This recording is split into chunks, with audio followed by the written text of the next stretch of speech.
I'm back. So, quick recap. This weekend on Friday, I went to see my friend in Boston. He's actually the narrator who narrates the letters of Seneca on my Raw Education YouTube channel.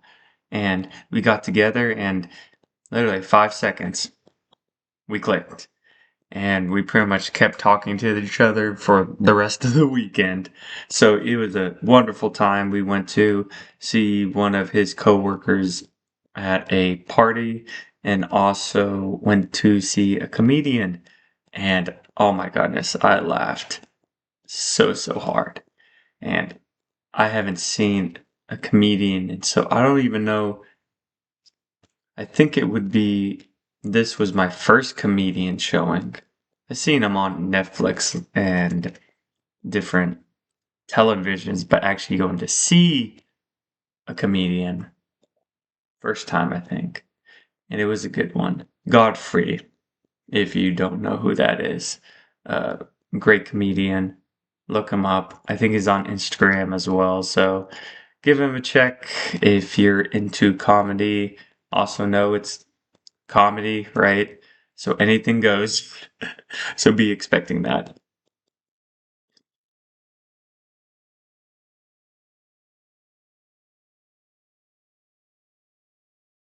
But for today, I wanted to. Oh, it's also Sunday.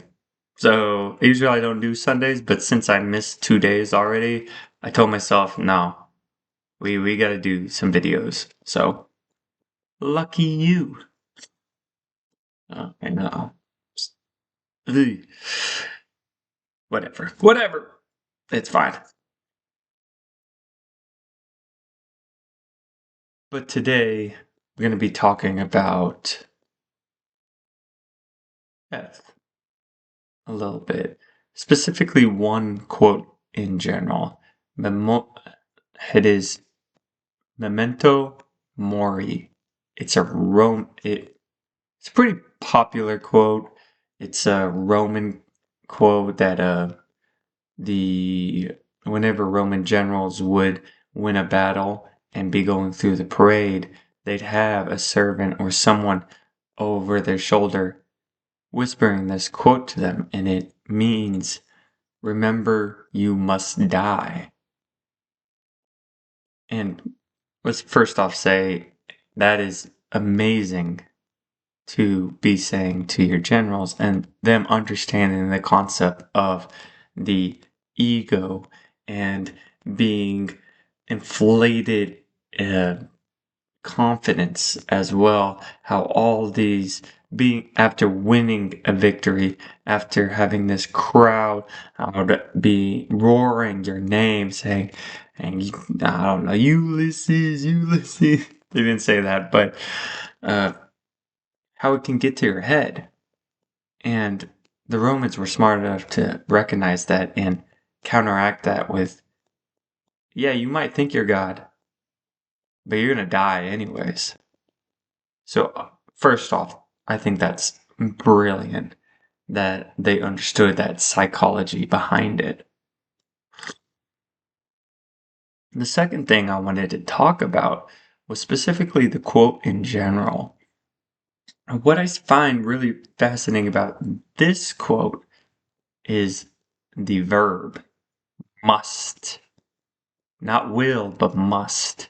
I think in the Bible, Acts 12:1 through 3, it says, remember that you will die also. Um, and that makes sense, right? We we talk in in Western culture, we try to forget that death even exists because we always think it's a sad and disappointing thing to think about death. And so, but whenever we are confronted with death, it reminds us that yes, we will die. It's going to happen, right? We all know this unconsciously, but we just don't talk about it. But what I really like about Memento Mori is that verb must, that we must die. It leaves room for the connotation that not only that you will die, but there is no life without death. You must die to live. And I think that's such a profound way of thinking of the world, too. Because you think of it, right? The reason why we get so much love, I'm not, have so much life and activity is that underlying uh, fact that we're going to die someday, that our time is limited. And since it is limited, since it's scarce, it's valuable. That just like supply and demand, right? If you have a scarcity of supply, you're going to want more demand of it. It's more valuable. That's the same with your time, right? That's what death does. The end of this reality helps you value your time. And if you keep forgetting or keep pushing away the idea of death and you almost convince your mind that you're going to live forever, or you don't remind yourself continuously that you're going to die, you have this notion that it's the opposite, that your time is unlimited and the demand's really low. If it's unlimited, then there's no value on your time. As you can give it away like candy, like pennies, and it doesn't matter because, well, you don't have that overwhelming force of death to counteract it. And of course, when people realize this, they're like, oh my God, what have I been doing the last 40 years of my life? It's because they haven't been confronting death. They haven't confronted their own death. They see other people die. Different, maybe some celebrity they've watched, some actor, maybe a friend, and it's always outside themselves. It's them. They died. They died. There was one fatality on this road. They died. Car crash. They died. They died. They died. Until that day when something happens to you, and you have that realization that, oh crap, I'm not gonna be here forever. And what happens? Most of the time, you change, right? It's the impetus for their change to actually value their time because they finally confronted and accepted the fact that they don't have a lot of time, that you must die to value your time, to live a full life, to appreciate what you have, to go out and experience the world because your time here is limited. And if if you um if it wasn't that you must die, if there wasn't death, if there was eternity, then like we talked about before, there's no value in your time. There's no need to go experience the world. You can um, sit on your bed, lay in your bed, watch TV all the time. You can avoid your responsibilities. You can forget anything else because you know you and everyone else is never gonna die. So it's like, we'll do that in the next 30 years. If we don't get it in the next 30 years, you know what? Whatever. We'll get it the next 100 years. Oh, it'll come later. It'll come later. It'll come later. It'll come later. You can't do that with death. because death won't come later. It'll come whenever it damn well pleases. And that's why we need death, right?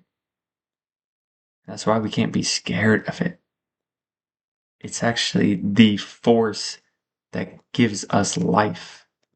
It's that canvas that is allows us to paint the picture of life. And that's why I think the Roman quote, Memento Mori, is so powerful.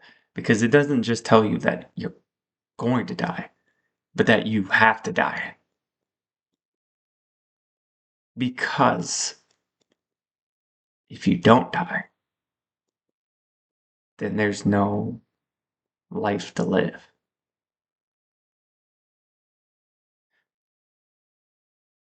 I think I'm gonna get that quote tattooed on my somewhere on my body. It's gonna hurt like hell. Probably on my wrist. Maybe maybe right underneath the watch because I do a lot of watches. I want it to be a reminder to me, right? I have my I think I've told you guys before, but I'll reiterate it. I have my countdown to my death. I put 58 because uh, other philosophers I have noticed have died at 58, like Marcus Aurelius and John Watts. So to be the same as them, maybe if I live longer than 58, awesome, you know? A lot of people say, wow, that's really young. But since I've moved it to 58, I have less time in my mind, right? I don't know when I'm gonna die. I might die tomorrow. Who knows? But in my mind, I've shortened it and enough to say, oh, I have less time than I think I do. I need to make sure I manage my time wisely. So I have that countdown, but I kind of want it on my body as well because it'll be a reminder that I have this body on loan, right? This body was blah, blah, blah. Even though I myself blah, blah, even though I'm myself not religious as in a Christian, as a Jew, Muslim, not particularly I believe a lot of Buddhist teachings, but I don't really vibe with the karma aspect. Hinduism, not really. But where was I going with this? Essentially, I want that right there for a constant reminder. Oh, yeah. I still believe that we're we're given this life, right? We didn't choose to have this life. It was given to us. So it's some force, whatever you want to call it, said, hey, here, you have this body on loan. You don't know when you're going to leave this place, but you have it on loan for some indefinite amount of time. And that's including the you must die. Remember, you must die. That's kind of why I want that quote too. Constant reminder of this body is, I, I did not choose to be in this body, and I did not choose, it was given to me. And I have to be thankful for that. And I have to be thankful for the time I do have with this body because it's on loan. That I'm not going to have it forever. And that when that day comes, that quote is going to leave, just like I'm going to leave. So yeah, I also love this shirt, by the way. For sure. Edgar Allan Poe used to read him. Not extensively, but a good bit. Anyways, it was wonderful talking to you. I love doing these vlogs, even if no one is watching them. I just love talking and thinking through ideas and thinking through my philosophy and philosophy in general and other people's philosophy and religion and anthropology, all these interesting topics. So Thank you for listening, and I'll see you tomorrow.